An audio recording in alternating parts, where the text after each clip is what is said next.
ত্রয়োদশ জাতীয় সংসদ নির্বাচনের কক্সবাজার 1 আসনের চূড়ান্ত ফলাফল আমাদের হাতে এসে পৌঁছেছে। আমরা এখন দর্শকদের সেই ফলাফল জানিয়ে দিচ্ছি। কক্সবাজার 1 আসনে এই নির্বাচনে বিএনপির সালাউদ্দিন আহমেদ, যিনি ধানের শীষ প্রতীক নিয়ে নির্বাচন করেছেন, তিনি 2,22,019 ভোট পেয়ে নির্বাচিত হয়েছেন। তার নিকটতম প্রতিদ্বন্দ্বী জামায়াত ইসলামীর আবদুল্লাহ আল ফারুক, তিনি দাঁড়িপাল্লা প্রতীক নিয়ে ভোট পেয়েছেন। বাংলাদেশের নাম্বার 1 স্টিল বিএসআরএম 1,29,728। এই আসনে সর্বমোট 178টি কেন্দ্র রয়েছে এবং এর মধ্যে সবগুলো কেন্দ্রের ফলাফল আমরা জানিয়ে দিলাম।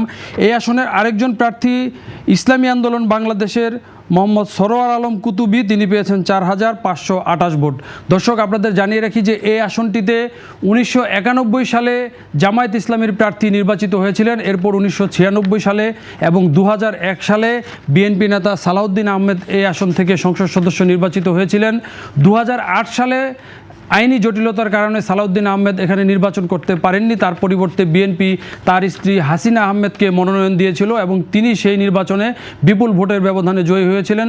2018 সালের নির্বাচনে, যে নির্বাচনটি রাতের ভোটের নির্বাচন নামে পরিচিত, সেই নির্বাচনে বিএনপির সালাউদ্দিন আহমেদের স্ত্রী হাসিনা আহমেদ আরেকবার সেখানে নির্বাচন করেছিলেন, তবে সেই নির্বাচনে তাকে পরাজিত ঘোষণা করা হয়েছিল।